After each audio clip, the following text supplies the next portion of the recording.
성부와 성자와 성령의 이름으로 아멘.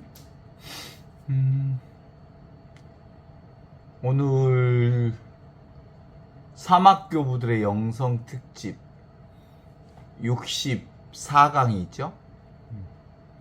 오늘은 왜 없음 네 번째 시간이거든요. 제목은 이렇게 붙였습니다.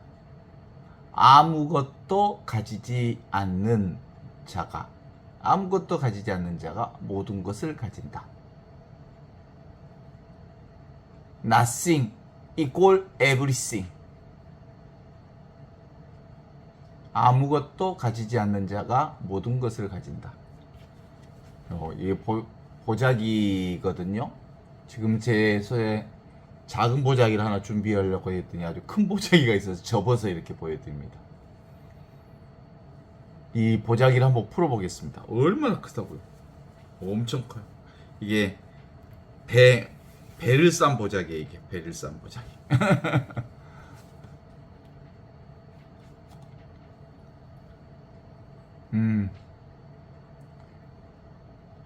보자기는 사실은 속에 아무것도 없죠. 빈 보자기입니다. 그런데 잠깐 이 보자기에 무엇이든 담을 수 있다면 어떨까요? 빵을 담으면 빵 보자기가 되겠죠. 주로 이 보자기는 이제 나주배를 쌌던 보자기인데, 꽃을 담으면 꽃 보자기가 되고요. 보자기는 아무것도 가지지 않았기 때문에 무엇이든 쌓을 수 있습니다.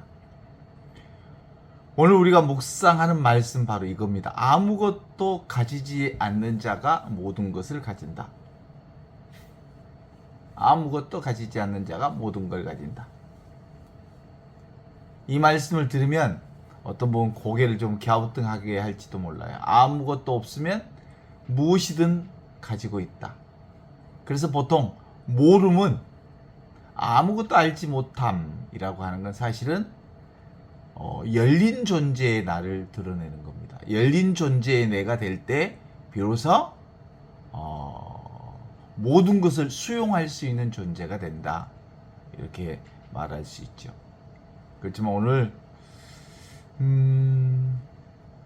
먼저 잠시 묵상하면서 함께 기도해 보도록 하겠습니다. 15초 동안 먼저 마음을 좀 가다듬는 시간을 갖겠습니다. 들숨 날숨 지금 여기 현존.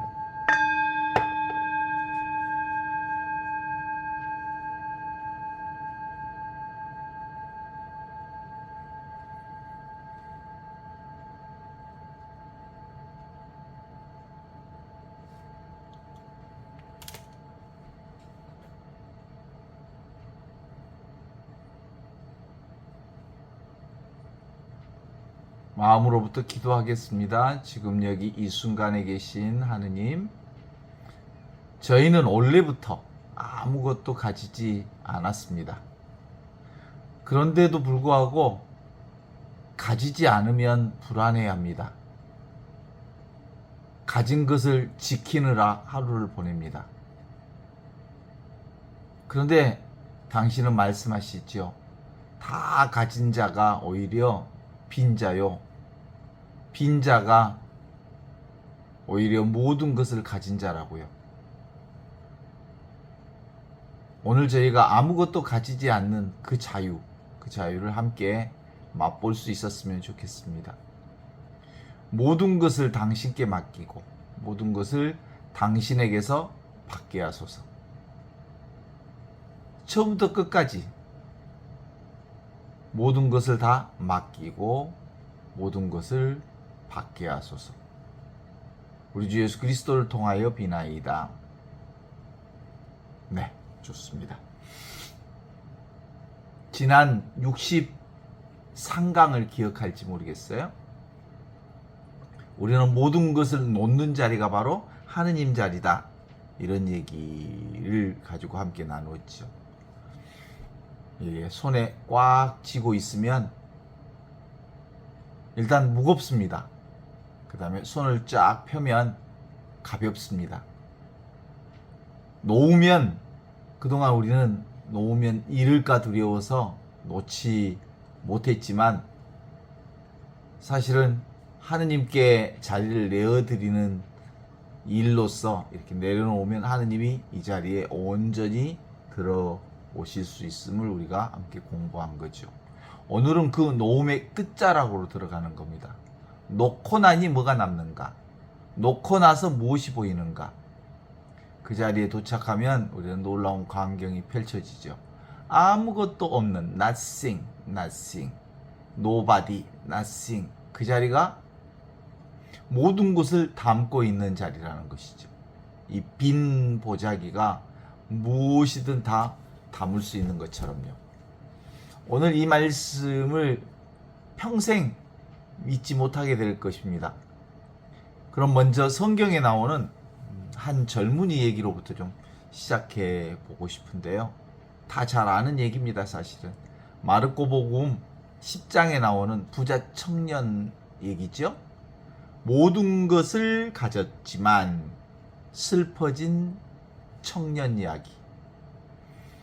어떤 젊은이가 예수님께 달려와서 무릎을 꿇고 묻습니다. 선하신 선생님, 제가 무엇을 해야 영원한 생명을 받을 수 있겠습니까? 라고 예수님께 말씀 주셨죠. 예수님께 이렇게 말씀하십니다. 내가 계명을 알고 있지 않느냐? 살인하지 말라, 간음하지 말라, 도둑질하지 말라, 거짓 증언하지 말라, 속여 빼앗지 말라, 그리고 내 부모를 공경하라. 이 젊은이가 이렇게 말합니다. 선생님, 저는 이 모든 것을 어렸을 때부터 아주 잘 지켜왔습니다. 성경은 이렇게 기록합니다. 예수님께서 그를 사랑스럽게 바라보시며 말씀하셨다고 하죠. 내가 한 가지 부족한 게 있다. 가서 네가 가진 것을 가난한 사람들에게 다 나누어 주어라. 그러면 하늘에 보물을 쌓을 것이다. 그리고 난 다음에 나를 따라라. 여러분, 이 지점에서 좀 잠시 좀 멈춰 보도록 하겠습니다. 이 지점에서요. 예수님께서 사랑스럽게 바라보셨다. 부자 청년. 어떻게 해요? 너에게 한 가지 부족한 게 있다. 가서 네가 가진 것을 팔아서 가난한 사람들에게 나누어 줘라. 그러면 하늘나라에 보물을 쌓을 것이다. 그리고 나서 나를 따르라. 예수님께서 그를 사랑스럽게 보셨다는 점, 부자 청년을 사랑스럽게 보셨다는 점.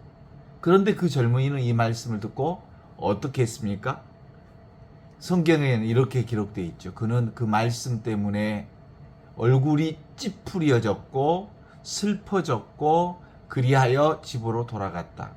왜냐하면 그가 재산이 많았기 때문이다. 자, 청년이 어떻게 했다고요? 얼굴을 찌푸리고 슬퍼하며 돌아갔다고요. 그런 많은 것을 가졌습니다. 그런데 그 많은 것이 그를 무겁게 했습니다. 그 많은 것이 그를 슬프게 했습니다. 여러분, 여기서 참 이상한 점을 발견하지 않으셨습니까? 그죠? 그 젊은이는 모든 것을 가졌는데 오히려 얼굴이 찌푸려졌습니다. 가진 것이 많을수록 두려워할 게 많아진다고 하는 거죠. 가진 게 많을수록 놓을 것이 많아진다는 뜻입니다. 부자 청년은 가진 것을 놓을 수 없었습니다. 그래서 그는 영원한 생명 앞에서도 돌아설 수밖에 없었습니다. 이 얘기는 마르코복음 10장 17절에서부터 22절에 기록된 말씀이죠. 또 이 부자에 대한 그 얘기가 낙타와 바늘구멍 그리고 100배의 약속에 관련된 얘기가 있습니다. 이 얘기를 들으시고 제자들도 아주 놀랐지요. 부자 청년이 돌아간 뒤에 예수님께서 제자들에게 이렇게 말씀하셨습니다. 나의 자녀들아, 하느님 나라에 재물을 가진 자가 들어가기가 얼마나 어려운지 모른다.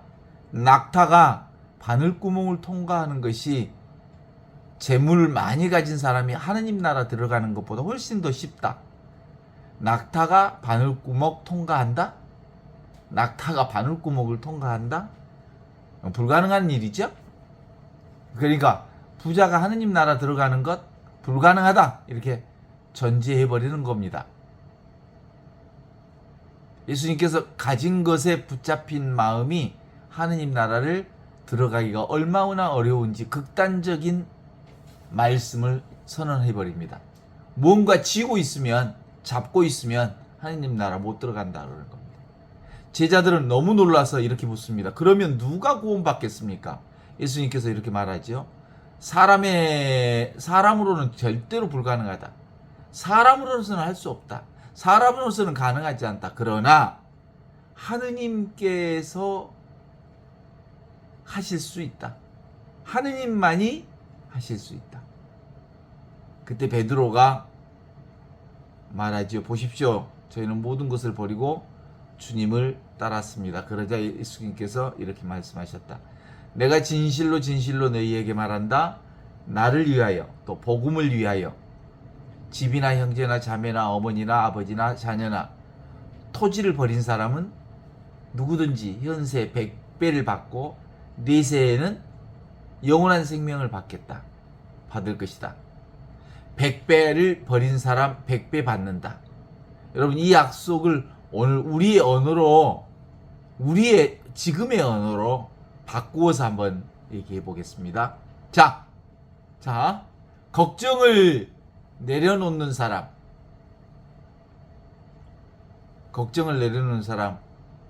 평화를 100배로 받는다. 이해가 되죠? 그 다음 비교하는 것. 우리 인간 끊임없이 비교하잖아요. 비교 내려놓는 사람.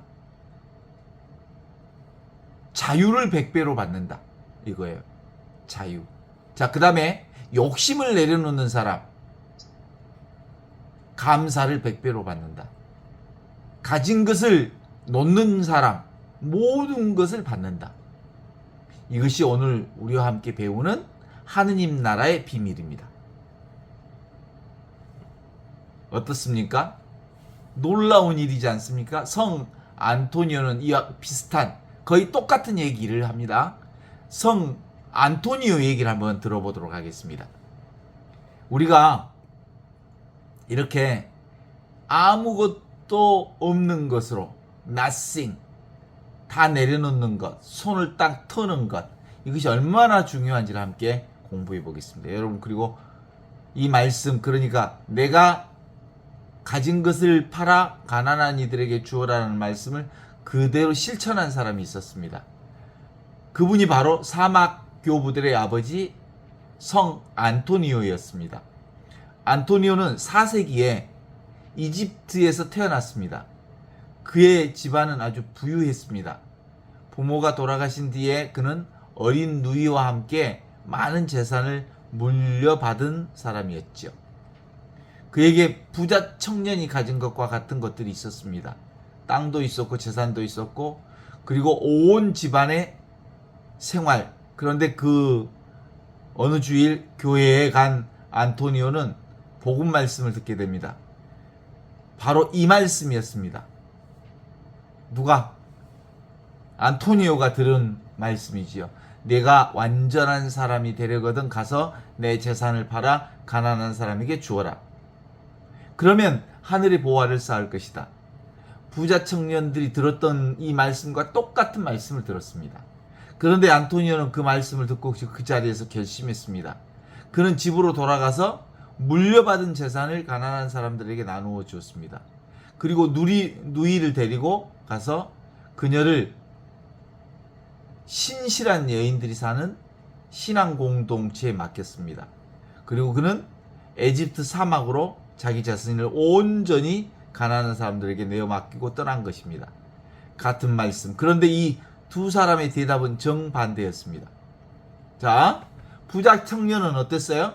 가진 것을 놓지 못하고 슬퍼하며 돌아갔습니다. 안토니오는 어땠어요? 가진 것을 내려놓고 기쁘게 떠났습니다. 그러면 이 부자 청년과 안토니오의 차이점, 달랐던 점은 뭔가요? 그 차이에 단 하나가 있습니다. 부자 청년은 가진 것을 자기 목숨처럼 여겼고요. 안토니오는요, 가진 것을 이미 하느님 것으로 여겼습니다. 아무 차이가 없습니다, 사실은. 내 것, 하느님 것. 부자 청년은 내 것이라고 생각했고, 안토니오는 하느님 것으로 돌려드린 겁니다. 하느님 것이니 하느님께 돌려드리는 것이 자연스럽다, 이렇게 본 거죠. 주인이신 분께 맡겼던 것을 돌려드리는 것 뿐이었습니다. 이 얘기는 성 아타나시우스가 쓴 성 안토니오 생애에 기록된 내용입니다.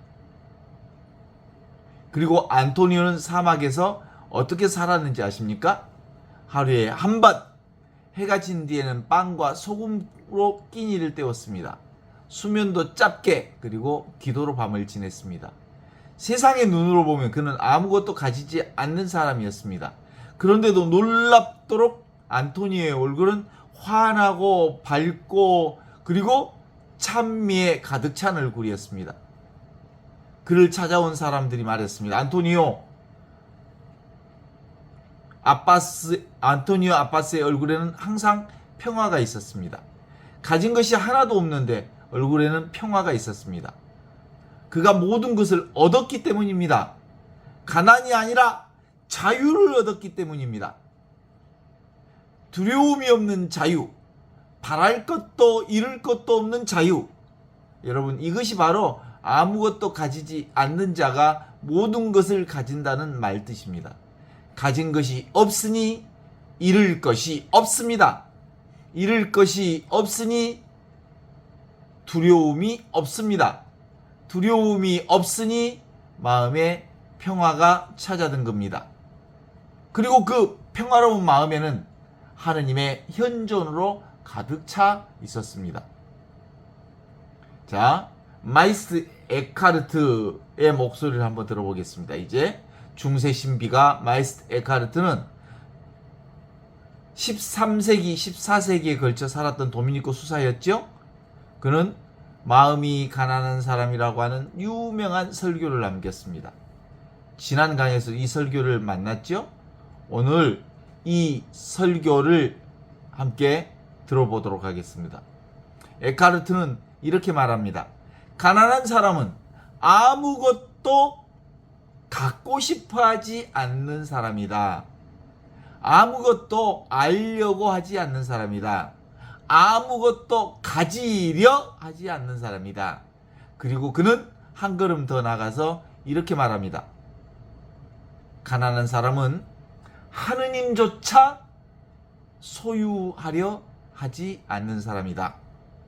이런 거예요. 여러분, 이 말씀을 들으면 놀라시죠?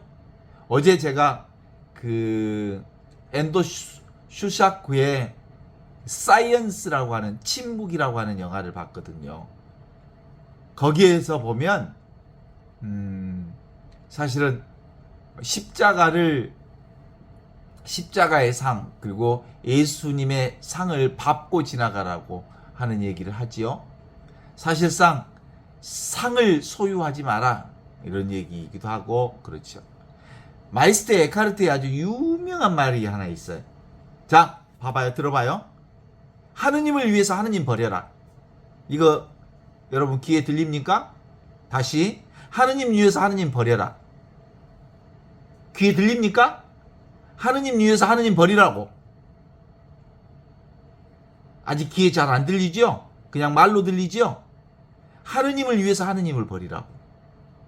하느님을 버리면 진짜 하느님을 살게 된다고.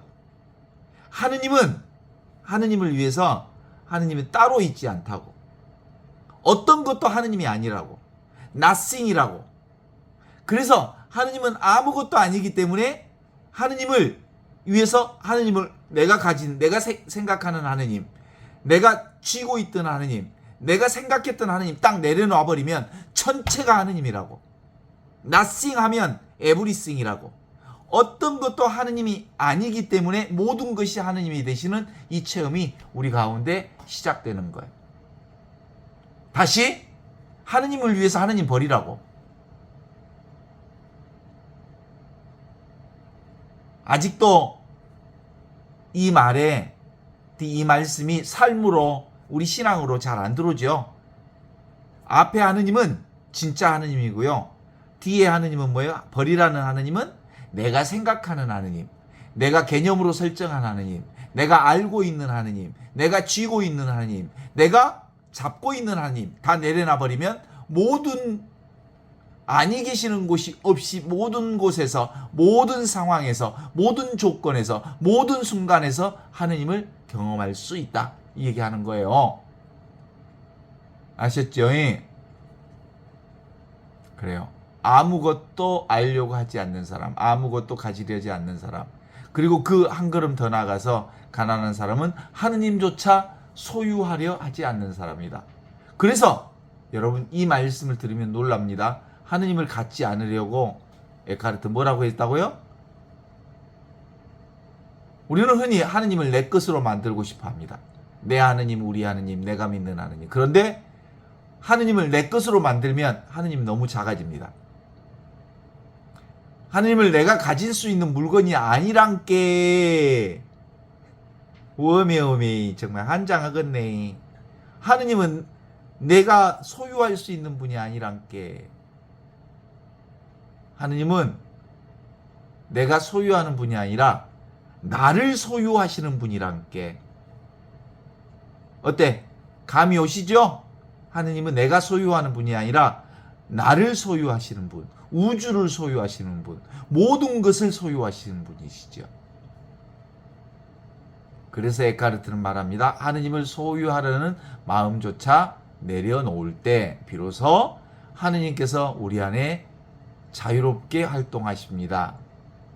우리가 무언가로 가득 차 있으면 하느님이 일하실 자리가 없습니다. 그래서 텅 비어 있는 영혼, 소유하려는 마음이 없는 영혼, 바로 그 가난한 영혼, 그 영혼 안에 하느님이 일하십니다. 이 설교는 에카르트 설교 전승에 전해지는 내용으로 아주 학계에 가장 널리 연구된 설교 가운데 하나지요. 여러분, 하느님을 위해서 하느님을 내려놓으십시오. 여러분, 여기서 우리가 오늘 강의의 핵심을 만납니다. 아무것도 가지지 않는다는 함은 아무것도 하느님을 대신하여 붙잡지 않는다는 뜻이죠. 걱정도 명예도, 자식도, 자식의 인생도, 건강한 불안도, 그 모든 것조차 내가 쥐고 있으면 하느님의 손이 닿을 수 없습니다. 그런데 내가 손을 놓으면, 내가 손을 내려놓으면 하느님의 손이 그 모든 것을 붙들게 되십니다. 내가 놓을수록 하느님이 붙드십니다. 그래서 놓을수록 모든 것은 안전해집니다. 아무것도 가지지 않는 자가 모든 것을 가집니다. 이거 거짓말 아닙니다. 그런데 여러분 이런 생각이 드실 거예요. 말로는 쉽지. 그런데 하루에 10번 아니 무언가를 쥐고 있지요. 20번, 100번, 1000번도 쥐고 살잖아요. 맞습니다. 그래서 우리는 함께 배우는 길입니다. 도노 점수입니다. 도노, 곧 한 번 크게 깨닫는 일. 그러면서 점수, 항상 깨어서 하는 일. 그런 거죠. 아, 나는 아무것도 가진 게 없구나. 모든 것은 주님 것이구나. 이걸 깨닫는 순간이 옵니다. 그러나 깨달음은 하루아침에 삶으로 연결되지는 않습니다. 그래서 그것이 곧 삶으로 매일 조금씩 쌓아가는 실천이 필요합니다. 오늘은 내 것이라는 말을 한 번만 줄여보기. 내일은 가지려는 마음이 일어날 때 한 번만 멈추어 보기. 모레는 이미 가진 것에 감사하기. 이렇게 조금씩 소유하려는 마음을 내려놓는 연습을 합니다. 소유하려는 마음을 놓으면 어떤 일이 일어납니까? 같은 빵 한 조각이 선물이 되지요. 같은 햇살이, 햇빛이 놀라운 축복으로 우리 가운데 들어옵니다. 같은 사람이 만남의 기적이 됩니다. 오메오메, 세상에 저런 귀한 소중한 사람을 내가 만나다니. 내가 만나는 한 사람 한 사람이 만남의 기적을 연출합니다. 아무것도 당연한 것이 없어서 모든 것이 선물처럼 보입니다. 이거 지금 여기 이 순간에 온 정성을 다합니다. 가진 자의 눈에는 모든 것이 내 것이죠. 그래서 감사가 없습니다. 내려놓는 자의 눈에는 모든 것이 하느님께서 내게 주신 선물입니다. 그래서 감사가 있습니다.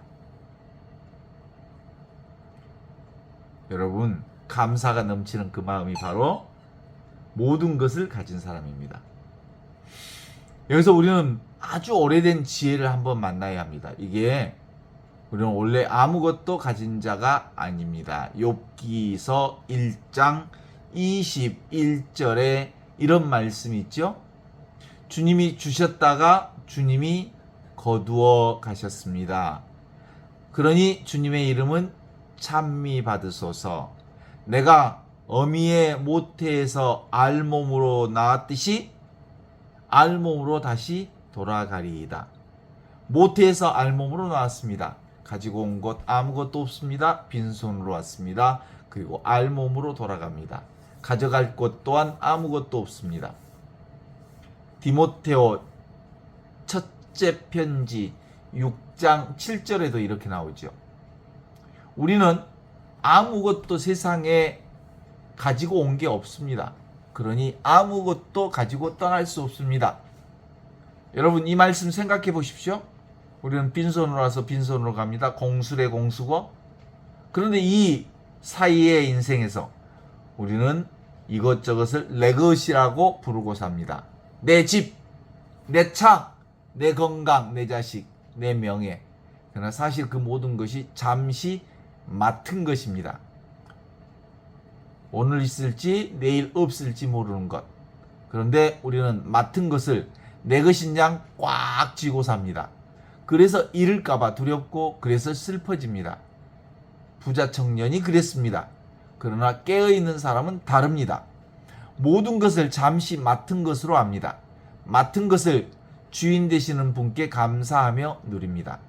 그리고 돌려드릴 때가 오면 평안히 돌려드립니다. 시편 24편 1절에 이렇게 노래합니다. 땅과 그 충만함은 주님의 것. 세상 모든 것은 원래 주님의 것. 우리는 청지기입니다. 맡은 자입니다. 청지기는 주인의 것을 가진 자가 아닙니다.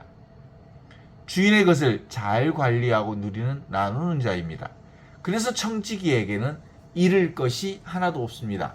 모든 것이 주인의 것이니까요. 여러분, 이것이 오늘 우리가 얻은 가장 큰 자유입니다. 나는 원래 아무것도 가진 자가 아니다.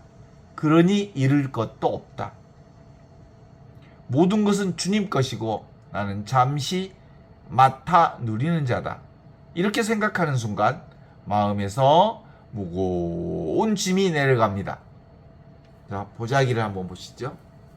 이게 엄청 커요, 보자기.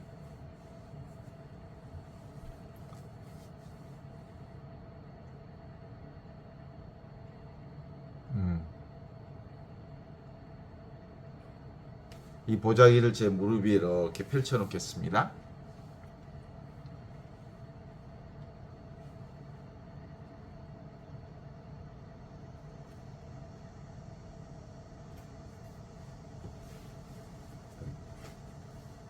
여기다가 무엇이든 다 쌀 수 있어. 자, 이 보자기에다가 잘 펴지진 않았지만 뭐 올려볼까? 돈도 좀 올려놓고 건강, 지식, 자리, 명예, 그것들은 손에 쥐고 있는 느낌으로 떠올려 보십시오. 무겁습니까? 집, 돈, 건강, 자식, 평생 우리가 짊어지고 살아야 할 자식, 건강, 돈, 집, 자리, 명예. 이제 그것을 우리가 보따리에 한번 이렇게 딱 펼쳐놓고 한 15분 정도 침묵 중에 기도해 보겠습니다. 지금 여기 현존.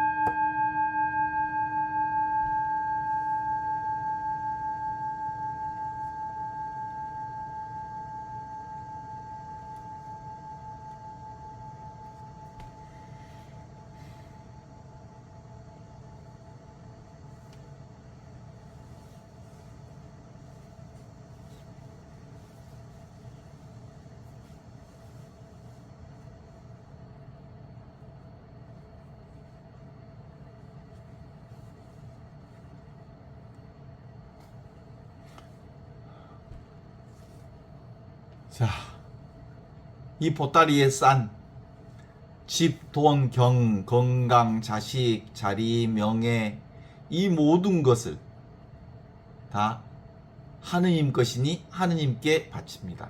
이건 제 것이 아니라 주님의 것입니다. 또 하나, 이것도 주님의 것입니다. 또 하나, 무엇이든 다 주님의 것이 아닌 게 없죠. 30초 동안 침묵 들어가겠습니다.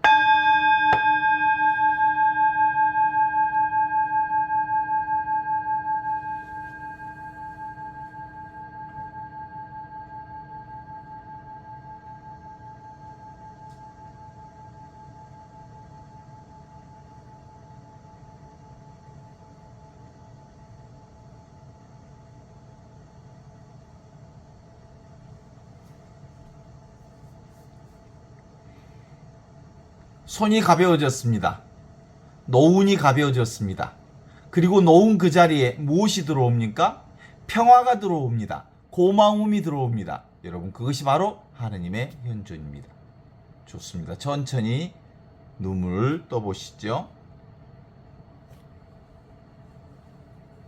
이 보자기 아무것도 없죠? 아무것도 없습니다. 이 보자기에 아무것도 쌓아놓지 않으면 이 보자기에 하느님께서 온전한 모든 것 필요한 것을 채워 주실 것입니다. 이제 질문을 몇 가지 드리겠습니다.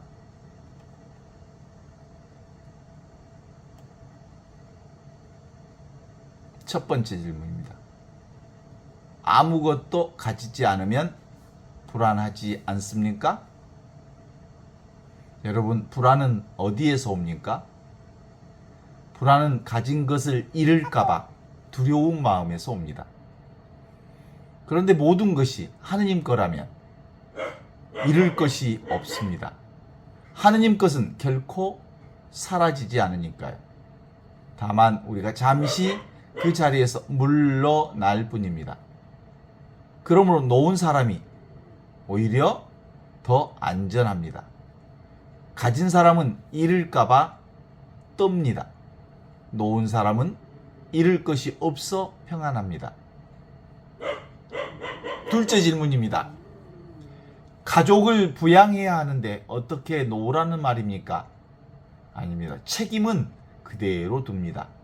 놓으라는 것은 소유에 집착이지 책임을 놓으라는 건 아닙니다. 해야